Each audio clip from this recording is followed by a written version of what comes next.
ভগবানকে ভোগ লাগানোর যে তুলসী সেটি আমাকে সার্ভ করা হয়েছে, সেটি আমি খেয়ে নিচ্ছি। এখন আমি ট্রাই করব ওনাদের যে ভেজ ডাল রয়েছে, লাউ দিয়ে করা হয়েছে ডাল, সেই ভেজ ডাল।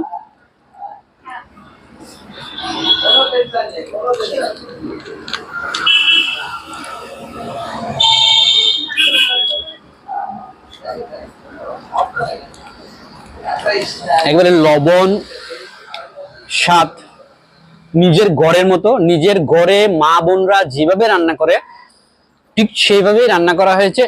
আরো একটি গুরুত্বপূর্ণ কথা হচ্ছে, ভগবানকে নিবেদিত প্রসাদ, সাধারণ কোনো নিরামিষ খাবার নয়।